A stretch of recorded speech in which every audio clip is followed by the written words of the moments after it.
Good morning সবাইকে।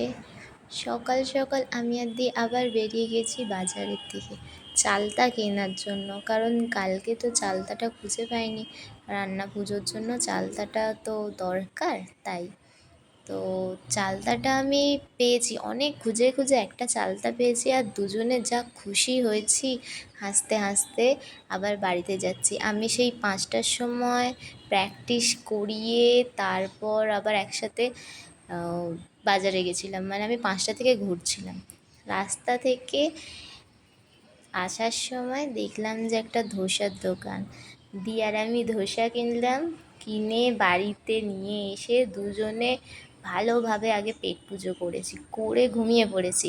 ঘুম থেকে উঠে জিমে গিয়ে বাচ্চাদের প্র্যাকটিস করালাম, আর দিকে বলেছিলাম তুই সব সবজিগুলোর কাটাকাটি যা করবি সব ভিডিওগুলো করে রাখবি কিন্তু। তো দিয়ে এখানে আস্তে আস্তে সব রকমের সবজিগুলো ঠিক কেটে নিচ্ছে, সবাই দেখতেই পাচ্ছ তোমরা। বেগুন কাটলো, কাঁকরোল, তারপর করলা, এখন পটলটা কাটছে। তো আস্তে আস্তে সব কিছুই ওভাবে কেটে নেবে। কেটে এখন কাটছে হচ্ছে নারকোলটা, তারপর কলা কাটছে, কাঁচকলা। তো সব রকমের সবজি এখানে কাটা মোটামুটি কমপ্লিটও করে ফেলেছে। আর এখানে আছে মাছ ভাজা। আমি ঘরে ঢুকতেই দেখলাম যে আলু, পটল, বেগুন সব রকম সবজিতে এখানে নুন হলুদ মাখিয়ে সব কমপ্লিট করা হয়ে গেছে, শুধু ভাজাটাই করা বাকি।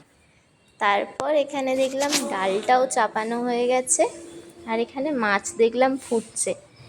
তারপর দেখছি মাছটাও কমপ্লিট হয়ে গেছে, তোমরা দেখতেই পাচ্ছ এটা ছিল মাছটার ফাইনাল লুক। তারপর এখানে কড়ার মধ্যে আস্তে আস্তে পটলগুলো ছেড়ে দিল, পটল ভাজাও কমপ্লিট। কাঁকরোলগুলোও ঠিক একভাবে ছেড়ে দিল, কাঁকরোল ভাজাও কমপ্লিট। তারপর এখানে ছাড়ছিল কাঁচকলাগুলো, কলাগুলোও ভাজা হয়ে গেল। তারপর বেগুন আর যা যা সবজি আছে ঠিক পরপর একরকমভাবেই ভেজে নিল, এরকম সুন্দর দেখতে লাগছে। কুমড়োটা ভেজে নিল, এখানে আলু সেদ্ধ করতে দেওয়া ছিল, আলুগুলো তারপর সেদ্ধ হয়ে যাওয়ার পর ভেজে নিল। আলু ভাজাও কমপ্লিট। সব শেষে করলাটা ভাজছে, আর ওদিকে দেখলাম ভাতটাও ফুটছে, ভাতটাও মোটামুটি কমপ্লিটের দিকেই। আর আজকের মেনু ছিল এই ভাত, মাছ, চালতার ডাল, সব রকম সবজির ভাজা। এই যে আজকের পুরো মেনু। আর এই যে আমার পাত্তা দিদি সাজিয়ে দিয়েছে।